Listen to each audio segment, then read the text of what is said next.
तो बेटा हम लोग बात कर रहे थे फेज इक्विलिब्रियम की, और फेज इक्विलिब्रियम में हम लोगों का टॉपिक चल रहा था टू कंपोनेंट सिस्टम।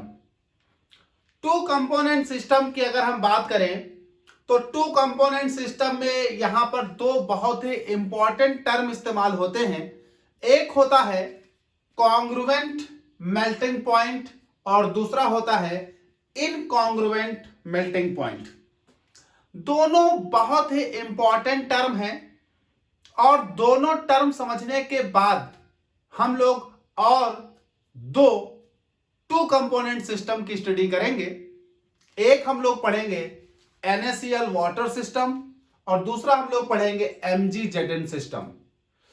हम लोग अभी तक तीन टू कंपोनेंट सिस्टम पढ़ चुके हैं, lead silver system, bismuth cadmium system और Ki वाटर सिस्टम।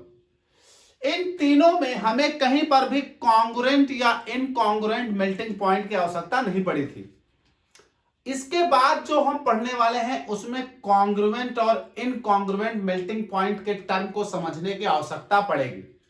तो इससे पहले हम लोग वो सिस्टम पढ़ें, मैं आपको आज के इस क्लास में कॉन्ग्रुएंट मेल्टिंग पॉइंट क्या होता है और कॉन्ग्रुएंट मेल्टिंग पॉइंट रखने वाले टू कंपोनेंट सिस्टम में ग्राफ कैसे बनता है, साथ ही साथ इनकॉन्ग्रुएंट मेल्टिंग पॉइंट क्या होता है और इनकॉन्ग्रुएंट मेल्टिंग पॉइंट रखने वाले सिस्टम का ग्राफ कैसे बनता है, दोनों बात करेंगे। तो आज की क्लास बहुत इंपॉर्टेंट होने वाली है। चलिए तो हम लोग बात कर लेते हैं। आपको हमने पढ़ाया था कि जो टू कंपोनेंट सिस्टम होते हैं, जो टू कंपोनेंट सिस्टम होते हैं, वो टू कंपोनेंट सिस्टम दो तरह के थे। एक आपके पास ऐसा केस था टू कंपोनेंट सिस्टम में जहां पर दो कंपोनेंट आपस में मिक्स होकर कभी कंपाउंड का फॉर्मेशन नहीं करते थे, नॉट फॉर्म्ड कंपाउंड। मतलब हमारे पास कंपोनेंट तो दो होंगे लेकिन वो दो कंपोनेंट कभी कंपाउंड का फॉर्मेशन नहीं करते थे। ऐसे समझ लीजिए, मान लीजिए मेरे पास एक कंपोनेंट ए है और एक कंपोनेंट बी है। ए हमारे पास एक सॉलिड कंपोनेंट, बी हमारे पास एक सॉलिड कंपोनेंट। हमने ए और बी को मिला दिया तो यहां पर मेरे पास बना ए एंड बी का मिक्सचर, और इस मिक्सचर को मैंने खूब सारा हीट किया। इतना हीट किया more than melting point of A and B. A और बी दोनों के मेल्टिंग पॉइंट से ऊपर हीट किया तो ए भी मेल्ट हो गया, बी भी मेल्ट हो गया। लेकिन यहां बना क्या, ए एंड बी लिक्विड। यहां ए और बी दोनों के लिक्विड आपस में मिसिबल हैं, लेकिन A and B are not chemically reacted. A और बी दोनों के लिक्विड आपस में मिसिबल हैं, लेकिन ए और बी ने आपस में केमिकली रिएक्शन नहीं किया है। जबकि दूसरा केस हमारे पास था कि कंपाउंड फॉर्म्ड होता था, जैसे आपने एक ले लिया ए और बी में ले चुका तो यहां मैं एक्स वाई ले लेता हूं। मान लीजिए आपने ले लिया एक एक्स सॉलिड है, एक वाई सॉलिड है। इन दोनों को आपने मिक्स किया तो एक्स एंड वाई का एक मिक्सचर बनाया, और इस मिक्सचर को हमने हीट किया। कहां तक, इनको इतना हीट किया, तो more than melting point of X and Y. तो ये दोनों लिक्विड हो गए, तो ये हो गया एक्स एंड वाई लिक्विड। साथ ही साथ हमने क्या देखा, यहां एक एक्स वाई लिक्विड भी है। इसका मतलब क्या हुआ, इसका मतलब हुआ कि यहां पर ए और बी को जब हमने लिक्विड स्टेट में मिलाया, ए और बी, तो मिलाकर भी हमें यहां ए और बी का लिक्विड प्राप्त हो रहा है। यानी ए और बी रिएक्शन करके ए बी नहीं बना रहे हैं, लेकिन जब यहां हमने देखा तो यहां x और y को मिलाया तो x और y का लिक्विड प्राप्त हो रहा है, साथ ही साथ हमारे पास x और y लिक्विड प्राप्त हो रहा है, x y लिक्विड प्राप्त हो रहा है। इसका मतलब क्या हुआ कि x और y ने आपस में रिएक्शन करके बेटा एक्स वाई भी बना लिया है। यहां देखिए केमिकल रिएक्शन हुई है। तो हमारे पास जो टू कंपोनेंट सिस्टम होते हैं वो दो तरह के होते हैं। एक ऐसा टू कंपोनेंट सिस्टम जिसमें आपने दो कंपोनेंट आपस में मिलाए, मिक्सचर बनाया, हीट किया, दोनों मेल्ट हो गए, लेकिन दोनों लिक्विड आपस में मिसिबल हैं पर दोनों केमिकली रिएक्टेड नहीं हैं। यहां x और y दो सॉलिड लिया, मिक्सचर बनाया, हीट किया, दोनों लिक्विड आपस में मिसिबल हो गए और मिसिबल हो जाने के साथ साथ मैंने क्या देखा कि some of the portion are chemically reacted, वो आपस में रिएक्शन भी कर रहे हैं, जिस वजह से हमारे पास लिक्विड भी प्राप्त है x एंड y का और एक्स वाई का भी लिक्विड प्राप्त, क्योंकि ये केमिकली रिएक्शन कर चुके हैं। तो जब बेटा हम ऐसे कंपाउंड्स की बात करते हैं जिनमें दोनों कंपोनेंट्स केमिकली रिएक्टेड हों, वहां पर दो कंपोनेंट जो हम लेते हैं वो तो होते ही होते हैं, एक नया कंपोनेंट भी बन जाता है जो उन दोनों के रिएक्शन से बन जाता है। जब कोई नया कंपोनेंट बन जाता है उस वक्त उस टू कंपोनेंट सिस्टम में दो टर्म आने लगते हैं, कॉन्ग्रुएंट मेल्टिंग पॉइंट और इनकॉन्ग्रुएंट मेल्टिंग पॉइंट। अगर दोनों केमिकली रिएक्टेड नहीं है और सिर्फ ए और बी आपस में मिसिबल हैं, there is no chemical reaction, तो इस सिस्टम में आपको कहीं भी कॉन्ग्रुएंट या इनकॉन्ग्रुएंट मेल्टिंग पॉइंट की आवश्यकता नहीं पड़ेगी। जैसे इस तरह के सिस्टम में तीन आपको मैंने पढ़ा दिए हैं। मैंने लेड सिल्वर सिस्टम पढ़ा दिया है, पीबी एजी सिस्टम, और इसमें मैंने आपको पढ़ा दिया है बिस्मथ कैडमियम सिस्टम।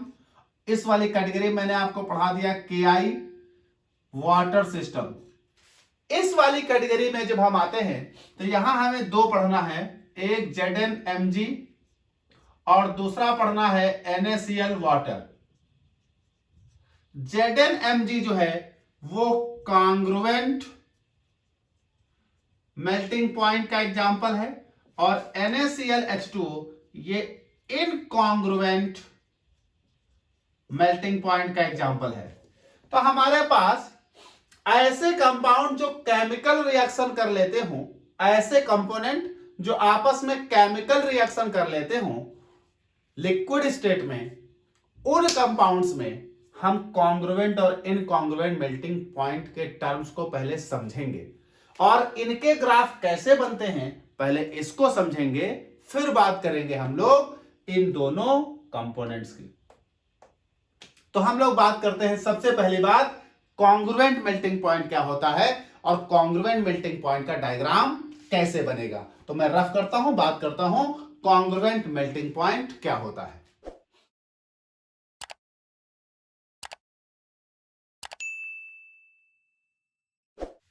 तो चलिए भाई हम लोग जरा बात करते हैं कॉन्ग्रुएंट मेल्टिंग पॉइंट की।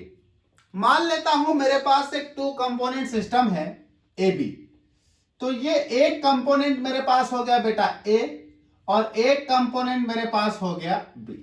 और चूंकि ये दोनों कंपोनेंट केमिकली रिएक्ट करते हैं, इसलिए जैसे ही इन दोनों कंपोनेंट को मैं मेल्ट करूंगा और मेल्ट करके ये दोनों कंपोनेंट आपस में मिसिबल होंगे, ये दोनों कंपोनेंट आपस में रिएक्ट कर लेंगे और एक नया कंपोनेंट यहां डेवलप कर देंगे AB। तो there are these cases, component A and B are actually present, but when they are dissolved and they are miscible, they form an other component AB। वास्तव में इस ग्राफ में हर वक्त ज्यादा से ज्यादा दो ही कंपोनेंट एक दूसरे के कांटेक्ट में रहेंगे, अभी आप समझ जाएंगे जैसे ग्राफ दिखेगा। चलिए तो मैं एक काम कर लेता हूं कि मैं A और B को इस ग्राफ में प्लॉट करता हूं कुछ इस तरह से जैसे हम हमेशा प्लॉट करते थे। क्या करते थे हम लोग, इस तरह का एक ग्राफ बनाते थे जिसमें एक साइड पर हम टेम्परेचर लेते थे, दूसरी साइड पर भी हम टेम्परेचर लेते थे, और ये हम लेते थे कंपोजिशन। कंपोजिशन में हमने इस पॉइंट पर ए का कंपोजिशन 100% लिया है और बी 0%, और इस पॉइंट पर हमने ए 0% और बी 100%, मतलब इधर से उधर जाने पर ए घट रहा है और इधर से उधर जाने पर बी बढ़ रहा है। जब हमारा ए 100% है, मतलब प्योर फॉर्म है, तो ए का कोई ना कोई एक फ्रीजिंग पॉइंट होगा। और आपको मैं कई बार पढ़ा चुका हूं कि जब कोई कंपोनेंट प्योर स्टेट में होता है तो उसका अपना एक्चुअल फ्रीजिंग पॉइंट होता है। उस फ्रीजिंग पॉइंट में कोई इंक्रीमेंट या डिक्रीमेंट नहीं होता। जैसे कि वाटर अगर प्योर फॉर्म में है तो उसका फ्रीजिंग पॉइंट है 0 डिग्री, तो वैसे ही ए का अपना एक फ्रीजिंग पॉइंट, मान लीजिए इस पॉइंट पर इसका फ्रीजिंग पॉइंट है। बी का अपना फ्रीजिंग पॉइंट मान लेता हूं, इस पॉइंट पर इसका फ्रीजिंग पॉइंट है।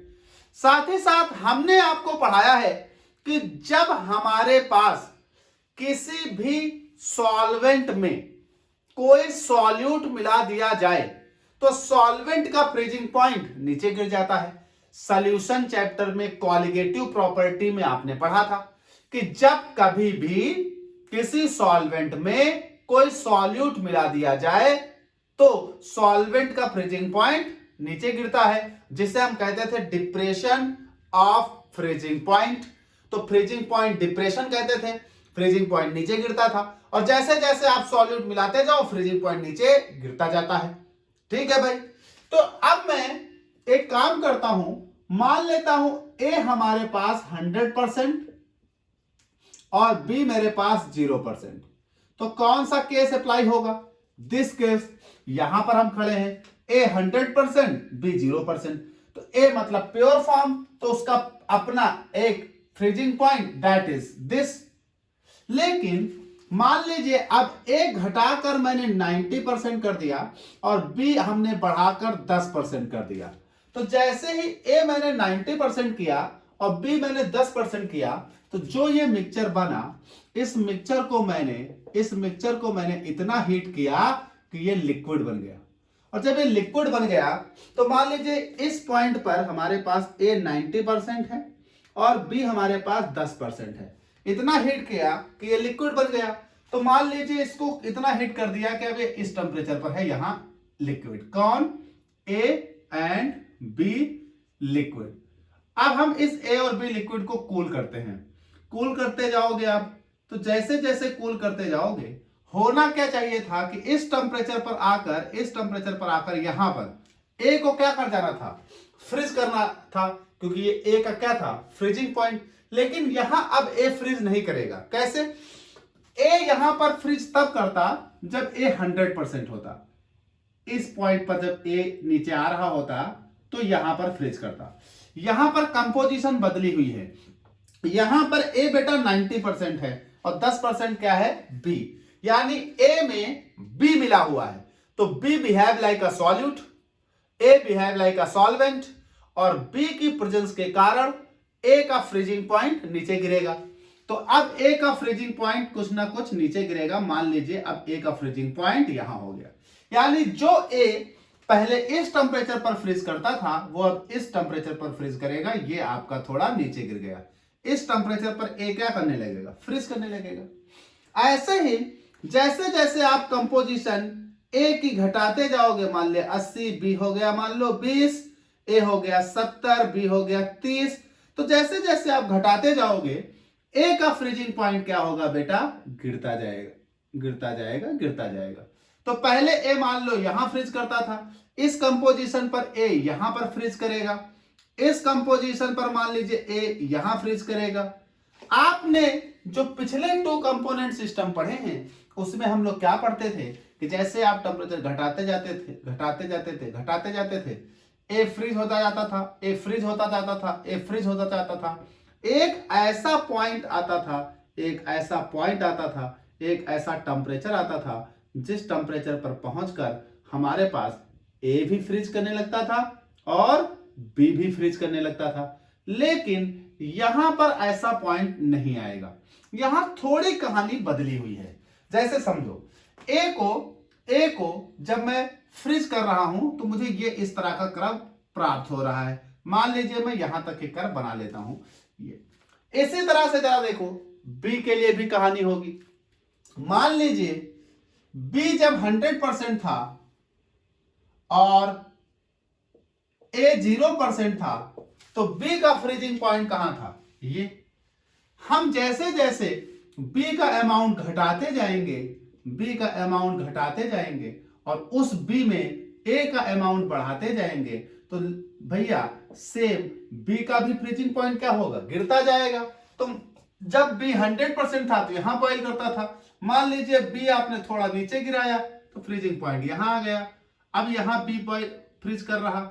मान लीजिए अब बी यहां फ्रीज कर रहा, आप जैसे कंसंट्रेशन बदल रहे हो। मान लीजिए बी यहां फ्रीज कर रहा है, आप जैसे कंसंट्रेशन बदल रहे हो।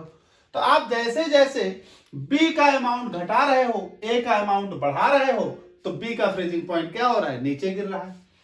आप अभी तक जो टू कंपोनेंट सिस्टम पढ़े हैं जिसमें कंपाउंड का फॉर्मेशन नहीं होता था, उसमें क्या होता था कि जब हम फ्रीजिंग पॉइंट किसी का घटाते जाते थे, घटाते जाते थे, घटाते जाते थे, क्यों? क्योंकि कंसंट्रेशन चेंज करते थे।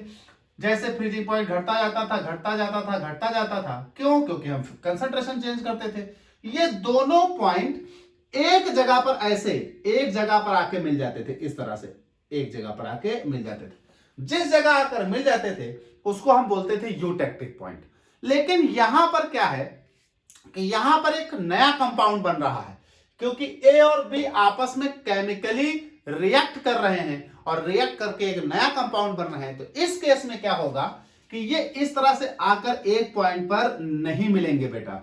इस केस में क्या होगा कि जैसे जैसे आप ए का फ्रीजिंग पॉइंट देख रहे हो नीचे गिर रहा है कंपोजिशन के बदलने पर, और बी का फ्रीजिंग पॉइंट नीचे गिर रहा है देख रहे हो कंपोजिशन के बदलने पर, तो यहां पर एक पॉइंट ऐसा आएगा जिस पॉइंट पर ए भी फ्रीज करेगा, ए भी फ्रीज करेगा और साथ ही साथ उस ए और बी के साथ मिलकर बना हुआ जो नया कंपाउंड है ए बी, वो भी फ्रीज करेगा। तो मान लीजिए इस टेंपरेचर पर पहुंचते ही, इस टेंपरेचर पर पहुंचते ही बेटा ए भी क्या कर गया? फ्रीज कर गया, और ए के साथ साथ जो ए और बी से मिलकर ए बी कंपाउंड बना था वो ए बी कंपाउंड भी फ्रीज कर गया। सेम ऐसे ही जब इधर से हम फ्रीज कर रहे थे तो बी फ्रीज कर रहा था, बी फ्रीज कर रहा था, बी फ्रीज कर रहा था। मान लीजिए इस पॉइंट पर पहुंचते ही बेटा बी भी फ्रीज कर गया और जो ए और बी से मिला हुआ कंपाउंड था वो ए बी भी फ्रीज कर गया। यानी इस पॉइंट पर ए भी फ्रीज कर रहा और ए बी कंपाउंड भी फ्रीज कर रहा। इस पॉइंट पर ए बी कंपाउंड भी फ्रीज कर रहा और ए भी फ्रीज कर रहा। इस पॉइंट पर बी भी फ्रीज कर रहा, ए बी कंपाउंड भी फ्रीज कर रहा। तो ये पॉइंट यहां से जो ये आया है, ये पॉइंट हमारा कहलाएगा ट्रिपल पॉइंट। क्यों? क्योंकि यहां पर एक ये सॉलिड, एक ये सॉलिड और इसके ऊपर लिक्विड 3 फेज हैं। ये मेरे पास कहलाएगा ट्रिपल पॉइंट। एक ये सॉलिड, एक ये सॉलिड, इसके ऊपर लिक्विड है। अब प्रॉब्लम यह है कि इस पॉइंट से लेकर इस पॉइंट तक, इस पॉइंट से लेकर इस पॉइंट तक ये बीच में क्या होगा? तो कहा गया कि इस पॉइंट से लेकर, मान लीजिए इस पॉइंट पर ए की कंसंट्रेशन 70% है और बी की कंसंट्रेशन 30% है। इस तरह से इधर से जब आओगे तो ए मान लो यहां 10% था, यहां पर बी 90% था, ए मान लो यहां 20% था, बी यहां 80% था, ए मान लो यहां 25% था और बी मान लो यहां 75% था। इस तरह से तो इस कंसंट्रेशन पर ये आपके पास एक पॉइंट आया जहां पर बी भी फ्रीज कर रहा और इसमें बना हुआ नया कंपाउंड जो था ए बी ये भी क्या कर रहा है? फ्रीज कर रहा है। इस पॉइंट पर ऐसे फ्रीजिंग पॉइंट घटते घटते इस पॉइंट पर ए भी फ्रीज कर रहा और इसमें जो नया कंपाउंड था ए बी वो भी क्या कर रहा? फ्रीज कर रहा। यानी इस कंसंट्रेशन से इस कंसंट्रेशन के बीच में यहां पर ए बी प्रेजेंट है, यानी यहां पर अब ए भी है, बी भी है और ए बी भी है। तो अब हम जब देखते हैं जैसे ही कंसंट्रेशन घटाएंगे, जैसे ही कंसंट्रेशन घटाएंगे यहां पर कोई एक कंसंट्रेशन आएगी। मान लीजिए यहां पर एक कंसंट्रेशन हमारे पास आ जाती है 65% ए और 35% बी की।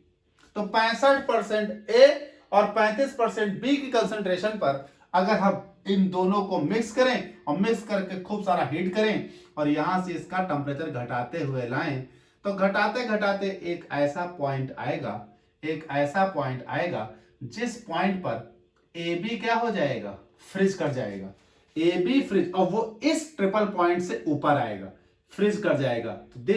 तो ऐसे ही यहां पर एक हमें कर्व प्राप्त होता है कुछ इस तरह से, कुछ इस तरह से। अब देखिए, ये हमारे पास हो गया freezing point curve of A, ये मेरे पास हो गया freezing point curve of B, ये मेरे पास एक ऐसा नया कर्व आपको प्राप्त हो गया है इस ट्रिपल पॉइंट और इस ट्रिपल पॉइंट के बीच में, जो कि freezing point curve A B का है, जो कि नया कंपाउंड बना था। अब क्या होगा कि इसमें कहीं पर भी कोई पॉइंट लोगे, तो कहीं पर भी कोई पॉइंट लोगे इसमें, तो इसमें क्या होगा कि यहां पर कोई भी पॉइंट लोगे तो यहां कौन फ्रीज करेगा, ए बी। यहां कौन फ्रीज करेगा, ए बी। यहां कौन फ्रीज करेगा, ए बी। ऐसे ही यहां पर कोई पॉइंट लोगे तो कौन फ्रीज करेगा, A B solid. A B solid, A B solid, A B solid, यहां भी ए बी सॉलिड। अब इस कर्व में ये जो पीक आ रहा है, ये पीक एक ऐसा टेम्परेचर है, ये पीक एक ऐसा टेम्परेचर है जिस टेम्परेचर पर पहुंचकर ए बी इंस्टेंट एक ही बार में इस पॉइंट से ऊपर ए बी लिक्विड हो जाएगा और इस पॉइंट के नीचे ए बी सॉलिड हो जाएगा। यानी ये एक ऐसा टेम्परेचर, एक ऐसा पॉइंट यहां प्राप्त हुआ है जिस पॉइंट पर ए है ही नहीं, बी है ही नहीं, 100% ए बी है और ए बी इस पॉइंट पर लिक्विड और इसके जस्ट टेम्परेचर के नीचे एक ही बार में सॉलिड। ये टेम्परेचर कहलाएगा कॉन्ग्रुएंट मेल्टिंग पॉइंट। ये टेम्परेचर बेटा कहलाएगा कॉन्ग्रुएंट मेल्टिंग पॉइंट। जरा समझने की कोशिश करिएगा। ये तो बिल्कुल पिछले कर्व के जैसा है जैसे आज तक बनता आया है, freezing point curve of A. ये भी पिछले कर्व के जैसा है जैसे आज तक बनता आया है, freezing point curve of B. यहां पहुंचते ही इस पॉइंट पर हमें ए का सॉलिड और बी का सॉलिड मिलना चाहिए था, यानी ये पॉइंट एक जगह आकर मिलने चाहिए थे। इस पॉइंट पर पहुंचते ही हमें बी का सॉलिड और ए का सॉलिड मिलना चाहिए था, लेकिन इस पॉइंट पर पहुंचते ही हमें ए का सॉलिड मिला और साथ ही साथ उस कंपाउंड का सॉलिड मिला जिसके रिएक्शन से वो ए और बी जिसके रिएक्शन करके बनाए थे, ए बी। इस पॉइंट पर हमें बी का सॉलिड मिला और ए और बी रिएक्शन करके जिस कंपाउंड को बनाए थे उसका सॉलिड मिला, ए बी। अब क्या हुआ, इस पॉइंट और इस पॉइंट के बीच में ए बी का भी एग्जिस्टेंस है और जब देखा गया ए बी का फ्रीजिंग पॉइंट कर्व, तो ए बी का फ्रीजिंग पॉइंट कर्व इस तरह से प्राप्त हो रहा था। जैसे इस पॉइंट पर आप देखोगे तो इस पॉइंट पर जो भी कंपोजिशन होगी उस कंपोजिशन पर ए बी फ्रीज करेगा, लेकिन ए बी कुछ ही अमाउंट में फ्रीज करेगा। इस पॉइंट पर जो कंपोजिशन होगा उस कंपोजिशन पर ए बी फ्रीज करेगा पर कुछ अमाउंट में, यानी यहां एक इक्विलिब्रिया बनेगी, यहां भी एक इक्विलिब्रिया बनेगी। वैसे इस पॉइंट पर भी ए बी फ्रीज करेगा कुछ अमाउंट में, इस पॉइंट पर ए बी फ्रीज करेगा कुछ अमाउंट में। लेकिन ये जो पॉइंट है, इस पॉइंट पर ए बी सडनली फ्रीज कर जाएगा और इस टेम्परेचर के ऊपर ए बी सडनली लिक्विफाई कर जाएगा। यानी इस पॉइंट पर ए बी सॉलिड में और ए बी लिक्विड में मौजूद है, जबकि इस पॉइंट के नीचे ए बी सॉलिड और ए प्लस बी लिक्विड है। यहां ए प्लस बी लिक्विड है, यहां जो भी थोड़ा सा ए बी बनता है वो सॉलिडिफाई करता है, जो भी थोड़ा सा ए बी बनता है वो सॉलिडिफाई करता है। लेकिन इस पॉइंट पर A B liquid A B solid. तो जरा एक बार गौर करिएगा, इस पॉइंट पर अब ए नहीं है, बी नहीं है, सिर्फ ए बी। यानी इस पॉइंट पर अगर हम पर्टिकुलरली इस पॉइंट पर बात करें तो यहां पर इस पॉइंट पर they behave like a one component system, क्योंकि यहां दो कंपोनेंट नहीं रहे, ए और बी नहीं रहा, अब यहां ए बी। तो लिक्विड स्टेट और सॉलिड स्टेट दोनों का कंपोनेंट एक ही है, यानी इस टू कंपोनेंट सिस्टम में ये जो पॉइंट आया है जहां पर ये two component system one component system में बदल रहा है, उस पॉइंट पर जो भी टेम्परेचर रहा होगा उस टेम्परेचर को हम बोलेंगे कॉन्ग्रुएंट मेल्टिंग पॉइंट। तो this temperature is called congruent melting point जब लिक्विड की और सॉलिड की दोनों की कंपोजिशन एक हो जाए। तो ऐसा पॉइंट जिस पॉइंट पर टू कंपोनेंट सिस्टम में वन कंपोनेंट सिस्टम की कंडीशन अप्लाई हो जाए और लिक्विड के जो कंपोनेंट हैं और जो सॉलिड के कंपोनेंट हैं उनका एक ही कंपोजिशन हो जाए, उस पॉइंट को हम बोलते हैं कॉन्ग्रुएंट मेल्टिंग पॉइंट। ध्यान रखिएगा, ये कॉन्ग्रुएंट मेल्टिंग पॉइंट इन दोनों बंदों के मेल्टिंग पॉइंट, या देखिए मेल्टिंग पॉइंट फ्रीजिंग पॉइंट क्या होता है, लिक्विड से सॉलिड की ओर आओ तो फ्रीजिंग बोलोगे और सॉलिड से लिक्विड की ओर जाओ तो क्या बोलोगे, मेल्टिंग बोलोगे। तो जिस पॉइंट पर ये मेल्ट करे ऊपर जाने पर वो मेल्टिंग पॉइंट, नीचे आने पर फ्रीज तो फ्रीजिंग पॉइंट। ये कॉन्ग्रुएंट मेल्टिंग पॉइंट इन दोनों के मेल्टिंग पॉइंट से ऊपर भी हो सकता है, इन दोनों के मेल्टिंग पॉइंट से नीचे भी हो सकता है और इन दोनों के मेल्टिंग पॉइंट के बीच में भी हो सकता है। तो ये कहलाता है मेरा कॉन्ग्रुएंट मेल्टिंग पॉइंट। ठीक भाई, अगली बात हम लोग कर लेते हैं इनकॉन्ग्रुएंट मेल्टिंग पॉइंट क्या होता है और उसका ग्राफ कैसे बनेगा। तो कॉन्ग्रुएंट मेल्टिंग पॉइंट तो ग्राफ ऐसे बनेगा, इनकॉन्ग्रुएंट मेल्टिंग पॉइंट का ग्राफ कैसे बनेगा तो आगे बात करते हैं। चलिए भाई, तो बात कर लेते हैं इनकॉन्ग्रुएंट मेल्टिंग पॉइंट की। देखिए अभी जो हमने कॉन्ग्रुएंट मेल्टिंग पॉइंट का केस देखा उसमें क्या हो रहा था, सेम कंडीशन अप्लाई की है। तो ये मेरे पास इस पॉइंट पर 100% ए है, 0% बी है, इस पॉइंट पर 100% बी है, 0% ए है, और ए और बी जो है वो केमिकली रिएक्टिव हैं। तो ए भी है, बी भी है और एक कंपोनेंट नया बन रहा है यहां ए बी भी है। अब क्या हो रहा था कि यहां से आपने देखा था भी ग्राफ गिर रहा था और इस पॉइंट पर आकर, यहां इस पॉइंट पर आकर ए भी सॉलिड बन रहा था और ए बी भी सॉलिड बन रहा था, जो उनका कंपाउंड बन रहा था वो भी सॉलिड बन रहा था। यह हो रहा है एक ट्रिपल पॉइंट। फिर आप क्या देख रहे थे, यहां से कर्व ऊपर जा रहा था, इस पॉइंट तक आ रहा था। इस पॉइंट पर आने के बाद आप देख रहे थे ये कर्व नीचे आ रहा था इस पॉइंट तक, और इस पॉइंट से आने के बाद ये ऐसे कर्व आ रहा था बी के लिए, और एक ये ट्रिपल पॉइंट यहां मिल रहा था। ये अभी जो हमने कॉन्ग्रुएंट वाला पढ़ा उसमें ऐसे हो रहा था। लेकिन यहां देखिए कुछ ऐसे भी टू कंपोनेंट सिस्टम है जिसमें जब मैं यहां से चलता हूं तो जब ए 100% है तो ए फ्रीज कर रहा है अपने एक्यूरेट फ्रीजिंग पॉइंट पर। जैसे जैसे ए का कंपोजिशन में घटा रहा हूं, 90 कर रहा हूं, 80 कर रहा हूं, 70 कर रहा हूं, और बी बढ़ाकर 10 कर रहा हूं, 20 कर रहा हूं, 30 कर रहा हूं, तो ए का फ्रीजिंग पॉइंट ये देखिए गिर रहा है। पहले ए यहां फ्रीज करता था, अब ए यहां फ्रीज कर रहा है, अब ए यहां फ्रीज कर रहा है, यहां फ्रीज कर रहा है। ऐसे ऐसे चलते चलते एक ऐसा पॉइंट आता था जिस पॉइंट पर पहुंचकर ए भी फ्रीज करता था और जो नया कंपाउंड बना था ए बी वो भी फ्रीज करता था। उसके आगे जैसे ही हम कंपोजिशन बढ़ाते थे तो सिर्फ ए बी फ्रीज करता था। तो यहां भी ए बी फ्रीज करता था, यहां भी ए बी फ्रीज करता था, यहां भी ए बी फ्रीज करता था, और एक ऐसा पॉइंट मिलता था जिसके ऊपर ए बी पूरी तौर से लिक्विड होता था और जिसके नीचे ए बी पूरी तौर से सॉलिड होता था। और उसके बाद आगे बढ़ते थे तो ए बी फ्रीज करता था, ए बी फ्रीज करता था, ए बी फ्रीज करता था, और इस पॉइंट पर पहुंचते ही हमारे पास ए बी सॉलिड और बी सॉलिड बनता था, और यहां बी सॉलिड बनता था, बी सॉलिड बनता था।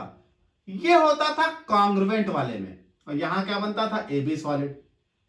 यह होता था कॉन्ग्रुएंट वाले में। लेकिन इनकॉन्ग्रुएंट में क्या देखा गया कि जब हम यहां पहुंचे तो यहां ए सॉलिड मिला, ए बी सॉलिड मिला, आगे बढ़े तो A B solid, A B solid, A B solid, और इस पॉइंट पर पहुंच गए तो ये वो पॉइंट था जहां पर 100% ए और बी क्या बन गए थे, ए बी। इस पॉइंट के पास यहां पर 100% ए बी लिक्विड, यहां पर 100% ए बी सॉलिड। अब हमने क्या देखा, यहां थोड़ा अजीब देखा कि जब इस पॉइंट पर पहुंचे तो इस बार इस पॉइंट पर 100% AB सॉलिड और 100% AB लिक्विड नहीं बना, जबकि इस पॉइंट पर आपकी AB सॉलिड बना और B सॉलिड बना। इस पॉइंट पर AB सॉलिड बना और B सॉलिड बना, और इसके आगे कंपोजिशन बढ़ाने पर अब AB प्राप्त नहीं हो रहा था, इसके आगे कंपोजिशन बढ़ाने पर यहां से अब सीधा B प्राप्त हो रहा था। यानी जो ये पॉइंट आ रहा था ये अब प्राप्त नहीं हो रहा, इसके आगे जाने पर अब AB प्राप्त नहीं हो रहा, अब सीधे क्या प्राप्त होने लगा है, B सॉलिड। B सॉलिड यानी इस कंपोजिशन के ऊपर जाने पर अब सीधे आपको B सॉलिड प्राप्त होने लगा है। तो ये वाला जो आपकी टेम्परेचर है, ये वाला, ये पहले कॉन्ग्रुएंट मेल्टिंग पॉइंट कहलाता था, कॉन्ग्रुएंट मेल्टिंग पॉइंट कहलाता था, लेकिन अब हम इसे कहेंगे incongruent melting point. Incongruent melting point, this is called incongruent melting point. ऐसा मेल्टिंग पॉइंट जहां पहुंचकर पहले 100% AB लिक्विड और 100% AB सॉलिड बन रहा था, अब वहां पर AB ऑफ लिक्विड मौजूद है, AB ऑफ सॉलिड मौजूद है, साथ ही साथ B ऑफ सॉलिड मौजूद है। यानी इस पॉइंट पर पूरा का पूरा AB लिक्विड है, जब फ्रीज करता है तो उसमें से AB सॉलिड निकलता है और B सॉलिड निकलता है, और इसके बाद सिर्फ और सिर्फ B का आपको कर्व प्राप्त हो जाए। अब यहां पर ये जो कहला रहा है टेम्परेचर, जो भी टेम्परेचर सीरीज में यहां पर अप्लाई कर रहा होगा वो कहलाएगा इनकॉन्ग्रुएंट मेल्टिंग पॉइंट। तो यहां पर हमारे पास दो ट्रिपल पॉइंट अब प्राप्त नहीं हो रहा है और बीच में कॉन्ग्रुएंट मेल्टिंग पॉइंट वाला खेल नहीं रहा। अब हमारे पास इस ट्रिपल पॉइंट के बाद सीधे यहां पर एक ऐसा पॉइंट प्राप्त हो रहा है जहां पर हमारे पास अब सिर्फ AB सॉलिड, सिर्फ AB लिक्विड जहां प्राप्त होना चाहिए था, वहां पे AB सॉलिड और AB लिक्विड के साथ साथ B ऑफ सॉलिड भी मौजूद है, और इस पॉइंट को हम कह रहे हैं इनकॉन्ग्रुएंट मेल्टिंग पॉइंट। ये होप सो कि आप समझ गए होंगे। इससे आपको दो फेज डायग्राम समझने में आसानी मिलेगी। अगले दो फेज डायग्राम जो मेरे पास कौन से हैं, एक मेरे पास है ZnMg और दूसरा मेरे पास है NaCl water. ZnMg congruent melting point का एग्जांपल है और NaCl water incongruent melting point का एग्जांपल है। बात करेंगे अगले वीडियो में।